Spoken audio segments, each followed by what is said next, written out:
Magandang hapon po sa bawat isa po sa atin. Kamusta po tayo? Ginawa po tayo nasa maayos na kalagayan naman po.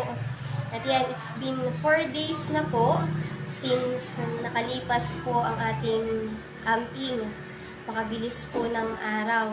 Naman po, alam ko po sa atin na narito ay may kanya-kanyang testimony kung paano siyang itinawid ng Diyos papunta sa camping, paano siyang kinausap, paano pinuspos, at kung paano kinatagpo ng Diyos. Amen po, wala pong binigo ang Panginoon.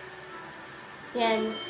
Minsan po ulitin ko po, alam ko po, wala pong binigo ang Diyos sa bawat sa po sa atin. Bakit? Kasi sabi nga po, every expectant heart ay kakatagpuin ng Diyos. Amen po. At alam ko po, maging ang bawat tanong ng mga puso natin, amen po, ay nakuha natin ang kasagutan. Amen po. At ngayong araw po, minsan pa, balikan po natin ang mga bagay na ginawa ng Panginoon during camping. Amen po. Minsan po, wag po tayo magsimula, manalangin po tayo. And Ama, sa pangalan ni Jesus, Panginoon, sa hapong ito, nagpapasalamat kami sa pagkakataon na minsan pa na makapagsama-sama kami sa online Bible study na ito, Panginoon. Kaya mo, Lord, ikaw patuloy na may taas, mag-glorify, Panginoon, sa buhay ng bawat isa sa amin, Panginoon. Tuloy na hayag namin ang kadakilaan mo, kabutihan mo sa buhay namin. Sa pangalan ni Jesus. Amen. Yan. Dito po sa Tarlac, yan, personally po, yan, kami po ay nagfe-faith din po during, bago pa po mag-camping. Yan, nagfe-faith po tayo, hindi po ba ng pang-camping, ng bawat isa po sa atin, at maging ng pambayad natin sa transportation natin. Amen po. Yan, kami po ay nagbigay ng mga solicitation letter, maging na mga letter kung pwedeng makahiram ng sasakyan para maihatid dun sa venue. Amen po. Pero unfortunately po, ano po, yung isang possible ay nag-back out. Bakit? Kasi lahat ng sasakyan sa barangay, maging sa municipality, hindi pwede at hindi available dahil sa eleksyon, gagamitin po sa eleksyon. Pero ano po ang sabi po ni Pastora Mayan sa amin, and meron lang paraan palagi. May paraan lagi ang Diyos. And ang tanging way na lang po dahil sa walang nahiram na sasakyan ay ang umarkila. Amen po, sabihin na umarkila ng masasakyan. Amen po. Dito po, during nag-iisip po ng paraan, nag-meeting, ganyan po. Yan, tumawag po yung isang elder po dito. Amen po. At ang sabi po niya, nakahanap po siya ng isang maarkila na jeep. At mura lang po yung fee. Amen po, kung tutuusin yung ibinigay niya na o yung siningil niya na nabayad sa amin ay mura na kumpara dun sa dapat na rate talaga. Amen po, so may kita pa rin po ang pabor ng Diyos. Amen po, dito po nag-faith din po kami ng pang-camping ng bawat isa. Amen po, dito po yung fundraising at iba't ibang way. Amen po, at syempre nandun na po yung prayer. Amen po. Yan, unang part po na kailangan magbigay ng kalahati na bayad dun sa camping. And praise the Lord po kasi nakapagbigay po kami. Amen po. Na-provide po ng Panginoon. Pero alam po natin, after noon, after ilang days, ay magbabayad ulit. Yan, dito po sa amin po, sa Tarlac po, ang dinawon po namin nung time po na yun ay 16K at ang kailangan pa po namin sa susunod na babayaran ay almost nasa 20K. At ang natira na lang po sa amin na hawak po namin after namin mag-down ay hindi po ako nagkakamali sa pagkakatanda ko po ay nasa 4K na lang po. At after 2 or 3 days ay bayaran na po ulit. Sabi po, lagi po kaming inire-remind ni Pastora Mayan during prayer meeting po namin na tuloy lang ang pag-faith, tuloy lang ang paglaban. Sabi niya, ano ang epekto ng faith? Yun ay yung meron kang kapayapaan sa puso mo. Amen po, na kaya lang ng Diyos. Hindi ka dapat mangamba. Amen po, kung aasa tayo sa sarili nating lakas, parang imposible na saan ka kukuha ng ganun kalaking halaga sa loob lang ng 3 araw. Pero dahilan nga sa ang sandigan natin, ang inaasahan natin ay ang makapangyarihang Diyos, ang Diyos na siyang may gawa ng langit at lupa. Walang mahirap sa Kanya. Amen po. At salamat po sa Panginoon. Bakit kasi nung time na bayaran na, amen po, na-provide ng Diyos minsan pa ang pangailangan, naging fully paid po kami. So, papasalamat po kami sa Panginoon. Bakit kasi dahilan sa hindi ka nagpadala dun sa takot o dun sa pangamba na ano gagawin, paano na to, paano na yan. Yes, magkakaroon tayo ng ganong kaisipan eh. Amen po, pero katulad nga po ng tinuro po sa atin during camping po mismo ni Pastor Boy, continuous lang yung pag-faith natin. Ang bawat Kristiyano ay dapat mamuhay sa pananampalataya. Alam na po nating lahat ito, pero patuloy na inire-remind tayo ng Panginoon na thus just shall live by faith. Amen po, tayo dapat mamuhay sa pananampalataya.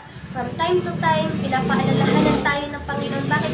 Kasi minsan, nakakalimot tayo. Minsan nagiging mapurol na yung pananampalataya natin. Kaya, kailangan nating hasain. Amen po. Sabi doon, kailangan hindi tayo ay patuloy na mapag-confess, mapag-expect sa Panginoon bilang mga Kristiyano. At kapag lumakad tayo sa ganitong pamumuhay, malalakaran natin yung tema ng camping natin. Amen po, yung 2 Timothy chapter 3 verse 17. Saan pa po, basahin po natin ang sabi doon, that the man of God may be perfect, completely outfitted, fully furnished, decked out, and equipped unto all good works. Amen po, ang sabi dito, kailangan ng isang lingkod ng Diyos ay fully equipped, ibig sabihin ng lahat ng pangailangan nasa iyo.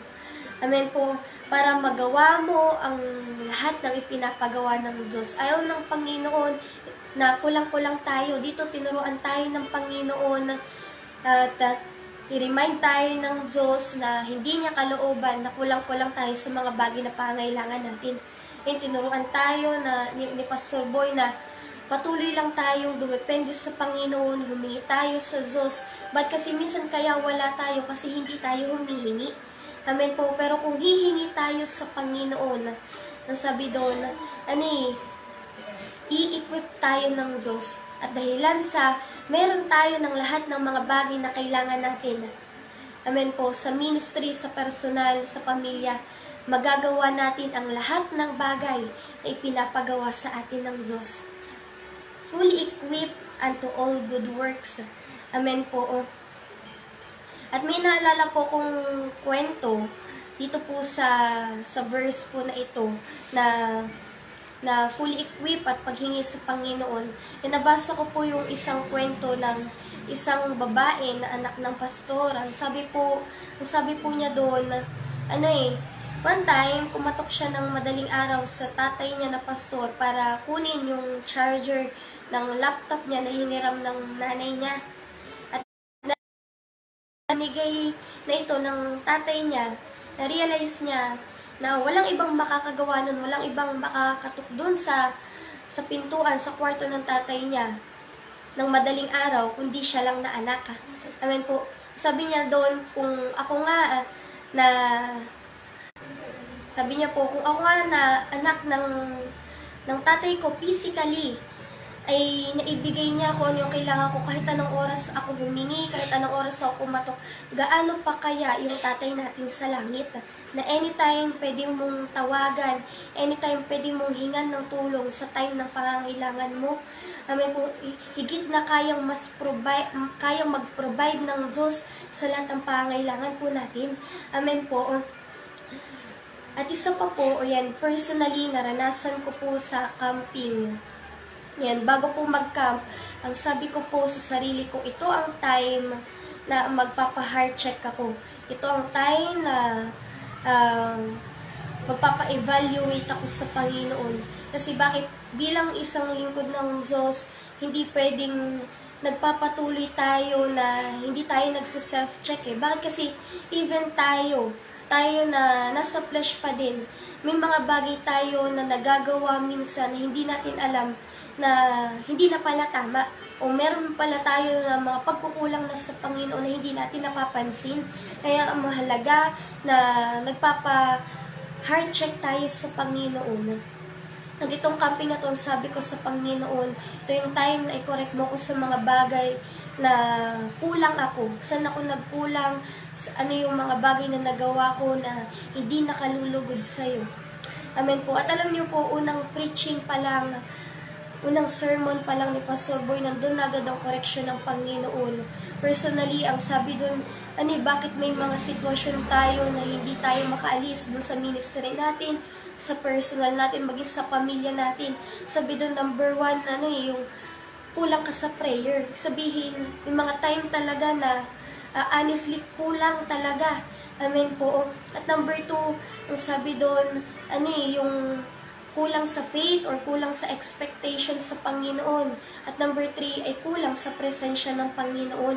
Ito yung mga bagay na kinorek ng Diyos na kaya pala hindi tayo makaalis.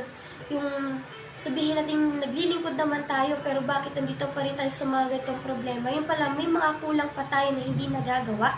Amen po. At dito po, naalala ko din po, sabi doon sa number 1, kulang pa sa prayer. Lagi ko pong naaalala yung sinasabi sa amin ng mga elder namin dati. Ang sabi niya, tuwing Sunday service, kapag hindi naka-attend yung mga tao na expect natin na umattend, hindi ang Diyos ang may pagkukulang, kundi tayo. Kailanman hindi ang Panginoon ang magkukulang, kundi ibig sabihin nun, kulang pa tayo sa prayer. Amen po. At personally, ito po ang correction sa akin. Amen po. At isa pa po ay nung time na tinuro po ni Pastor Boy yung patungkol dun sa Gog and Magog. Ulitin ko po, ang sabi ko po, bago mag-camping, ito ang time na magpapa-heart check ako sa Panginoon. At yung time na napapakinggan ko itong sermon ni Pastor Boy patungkol dito sa end times. And alam naman po natin na malapit na dumating ang Panginoon. Palagi natin ito itinuturo. Amen po. At palagi nating naririnig. Pero nung time na to, iba yung naging dating sa akin personally. Karoon ako ng fear dun sa puso ko nung marinig ko yung bagay na to. Bakit? Kasi doon ko na-realize na yung tanong na paano mo malalaman na tama ang puso mo sa Panginoon o tama ang kalalagayan mo sa harapan ng Diyos. Sabi doon na Panginoon, yung excited ka, yung sisigaw talaga ang spirito mo ng Maranatha. Come Lord Jesus. Pero kapag alam mo na may hindi ka pa nagagawa, mapapasabi ka ng Lord, wait lang. Sinaalala ko po nung kaka-born again ko lang, yun ang sigaw ng spirito ko. Maranatha, come Lord Jesus. Pero sa panahon ngayon, sa time na to, dahilan sa alam ko ngayon na meron pa akong mga bagay na hindi nagagawa o hindi pa tapos yung trabaho ko, hindi ko pa nagagawa na maayos yung ministry na ipinagkatiwala sa akin ng Panginoon. Napasabi ako, naulitin ko po, napasabi ako ng Lord, wait lang. Amen po. Bakit kasi alam ko na may kulang pa, di pa tapos. At ayoko na one day, humarap ako sa Panginoon na ang matatanggap ko ay ang salitang lumayo ka sa akin. Masama, tamad na alipin. Bakit? Kasi hindi ko natapos eh. Lahat tayo ini-aim yung salita, ginugol natin, na marinig natin yung salitang well done, may good, faithful servant. Pero kung i-check natin yung sarili natin ngayon, kamusta na ba yung ministry natin, kamusta na yung mismong tayo sa harapan ng Diyos, kamusta yung pamilya natin. Amen po. Ito yung fear ko, yung marinig, yung lumayo ka sa akin, masama at tamad na alipin. Yan, ito po yung maganda sa camping eh. Yung hindi lang tayo na napupuno, kundi nakukorek din tayo, nare-remind din tayo sa mga bagay na dapat tayong ma-remind, sa mga bagay na dapat nating malaman. Amen po. So, salamat sa Panginoon, sa mga paungusap niya, para magawa pa natin na maayos. Yan. Ulitin ko po, salamat po sa Panginoon kasi nire-remind niya tayo sa mga bagay na dapat nating malaman. Amen po. So nawa po may na-share po ako sa inyo sa hapon pong ito at patuloy lang